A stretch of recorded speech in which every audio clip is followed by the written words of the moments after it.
So now on to our last question in our English language GCSE, which is question 5. So this is where we're moving away from the analysis of a text, and now it's about our own writing and our own ideas.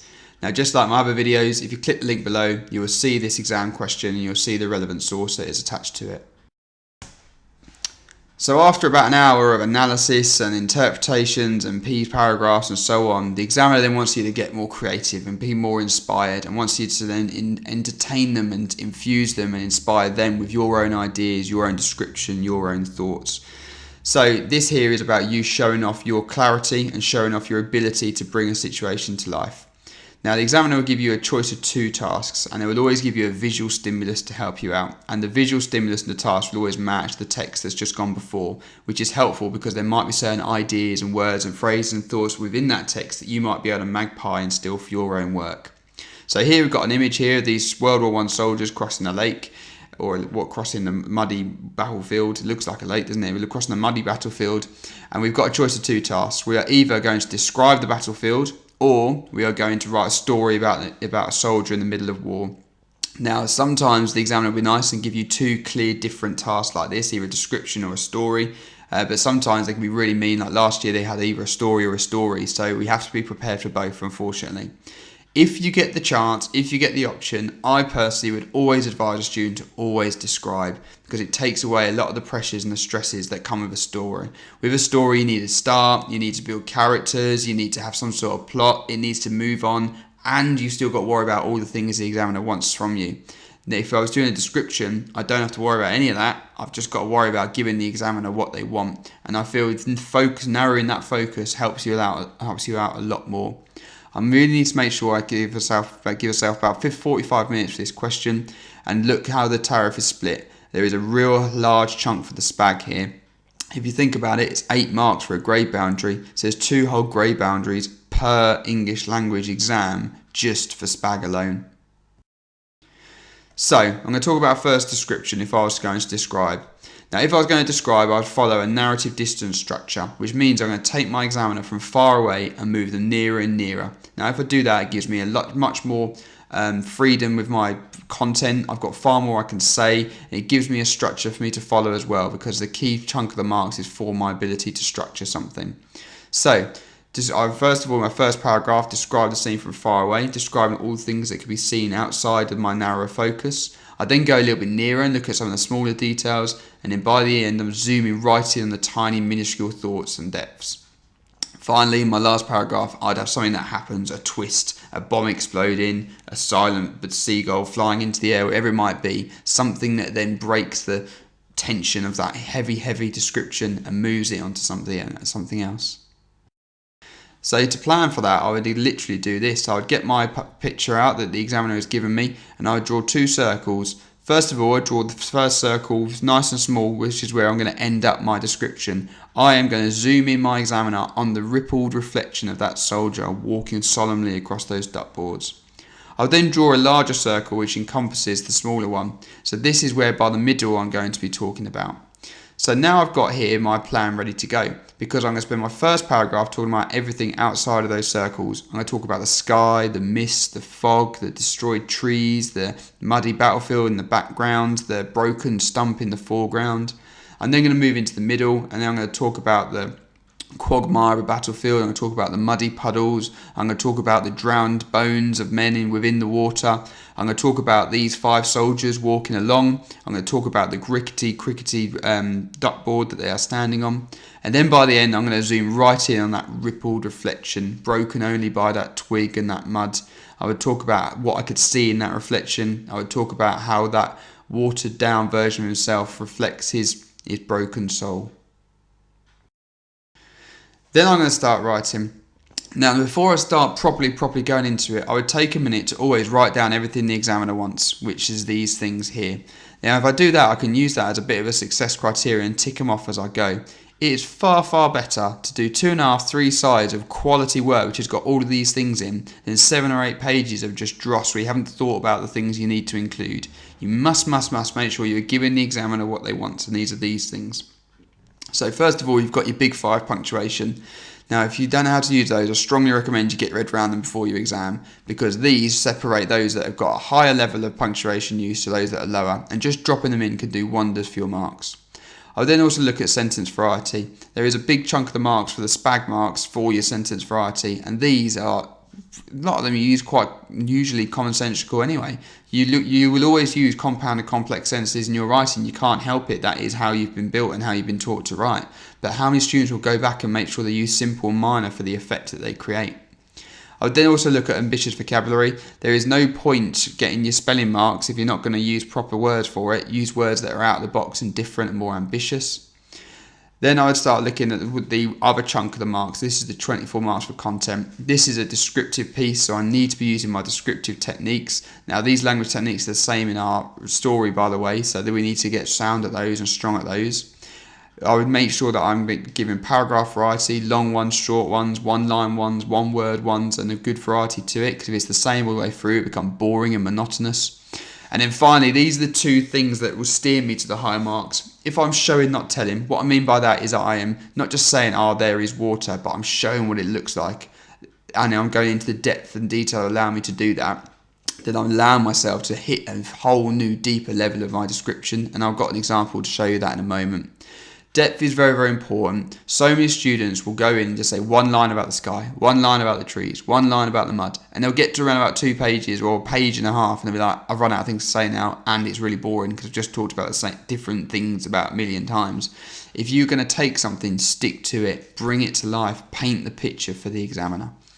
So once I've got my success criteria, start writing. Here we go. Barren, desolate, alone. The insipid watercolour sky cloaked the broken land, a pale shadow of the brilliant azure that had once shone before. Like a sick patient, the colour seemed to have been drained from it as it lay waiting for a saviour. Now it hung limp in the air, clinging to life, but with all the conviction of a prisoner who had already surrendered. Piercing the gloom were the ghostly figures of naked trees. Stripped back by barbarity and bloodshed, they now huddled together in desperation for an end to this humiliation. Their forgotten leaves had long since evaporated in the fire and the fury of war, or had been washed away in the rivers of mud and sorrow. All that remained was the charcoal carcass, an empty shell of all that was once beautiful about this land. So now I would pause, I've done 2 paragraphs in a bit, and I go back to my success criteria and I've ticked off the things that I've done. Now I know that in my next couple of paragraphs I need to be hitting those things that I've not yet shown the examiner I can do. Because these examiners are human, they're going to start thinking about what sort of band, what sort of mark I'm going to be giving this, so I need to be showing all my good things straight away, nice and quick. So then I carry on.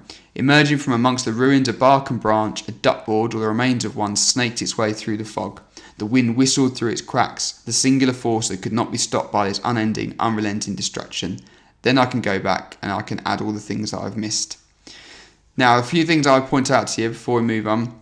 First of all, I think this is a really nice way to start, and I would start every single one of my question 5s like this. Barren, desolate, alone. Not necessarily those word choices, but 3 minor sentences, bang, bang, bang, one after the other. It's a great way of hooking your reader in. It shows you can use sentence variety for effect. You've banged off minor sentences straight away so the examiner knows you can use those. It shows you can use vocabulary for effect. It set the tone for your piece. It shows you can use paragraph variety for effect. So many different things we've just shown the examiner we can do straight away just by using 3 little one-word sentences straight away, and it gets you going. I'll then draw your attention to this bit here. That whole paragraph is only about the sky. I could have just said, there's a blue sky and moved on, but I haven't. I've stuck with it. I've gone into the depth and detail about the sky, and I've shown what the examiner what the sky looks like. I've not just said it's a blue sky, it's an insipid watercolour sky. I've shown what that sky is like. I would then bring attention to these, and this is my pet hate with students, when they are using their similes and their metaphors like I've done here, but their image is wrong. We've just analysed in question 2 and question 4 how the image can impact our understanding of a text, and that's exactly what I need to be mindful of here in my question 5s. I've chosen the image ghost because I want them to associate it with death and dying and sorrow. Finally, onomatopoeia. Don't do rubbish onomatopoeia. Wind whistled. Don't use. It would be so easy for me to be like, there was a bang in the distance, or there was the pop of a bomb or something. But whistled is a little bit more unique, is a little bit rarer. Use onomatopoeia, which is powerful and not just boring and repetitive. Finally, brackets. Be careful with them. Brackets whisper. Whenever I put a bracket, it's saying I'm going quiet. If I was going to have in the middle of a battle here, I might use more dashes, because dashes shout, but I don't. I want to bring it down a moment, so I'm going to use brackets to whisper to my examiner. However, if you're not going to do a description, you're going to do a narrative. But there's 3 golden rules. You do not tell the whole story, ever. You have not got time. It took J.K. Rowling 7 years to do Harry Potter. You're not going to be able to do it in 40 minutes. You always go straight into the action because it's more exciting, and you are still applying exactly the same skills. So I'd plan it out. I'd get myself a little timeline, and I would always use a flashback if I'm going to do a narrative. So I'm going to have a crisis situation at the very, very start, and in my story I've got a man in a shell hole. Then I'll go on to the opening just before the crisis, so I jump back in time to when he's about to go into this battle and he's about to head over the top of the trench. Now my rising action would be the thing that leads me to the crisis. Now I don't want to make this too complicated. It'd been very easy for me to be like, oh, he hears his friend crying in the distance, was it his mum? Oh, I don't know, but I didn't. I just said, no, he's scared, he's going to jump in a hole. And then I got my conclusion and make it a cliffhanger. I'm not going to be able to resolve this geezer saving himself from a Somme battlefield in 40 minutes. I just do not have time, so I'm going to leave the examiner guessing and thinking where he goes. Now if you think about it, my whole storyline here to composites are probably around about 10 minutes of real life action. I'm making it short and sweet and snappy. So now I get writing again, exactly the same mark scheme, so I'll put the same things on the side and then I get going. I'll let you in your own time have a little read of this. But essentially, I've gone straight into the action, I've gone straight into the chaos and the destructive part of the battle. It's exciting, it's dramatic, it makes my reader want to read on. Then I give a little flashback and I step back in time. So there's a few things I want you to make you be aware of. First of all, I've not used my 3 minor sentences, but I have still used a nice short simple sentence, and I've gone on to the next line, showing that I can still use paragraph variety, I can still hook my reader in. I would then make sure that I've got a whole load of detail and depth on this crisis and use that time to describe. I've still getting all of my descriptive techniques in here because I want to get those marks. So don't just rush on through trying to make your story happen in 40 minutes. Take time to describe as well, because that's what the examiner wants you to do. Look at my one minor sentence. So easy, but so many students forget it. One word is easy as pie. Now this is a nice little structural choice you can have. You can have your 1 line opening line, and you can revisit that maybe once, twice, 3 times throughout the course of your question 5. If you keep revisiting that first line, that shows you can think about your text structurally as well.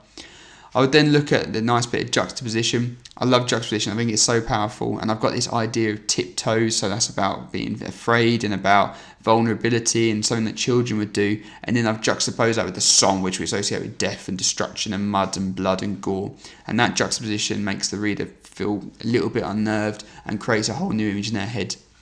I would put 3 little stars for a flashback. If I put those in the middle of my page, it shows my examiner that I'm now stepping back in time, and then look at the tone change. I go to a nice long sentence, lots of commas in it, so it is slower. It is more of a mundane focus rather than him crying and being terrified. And now I show my examiner I've got a whole step change back away from where I was before.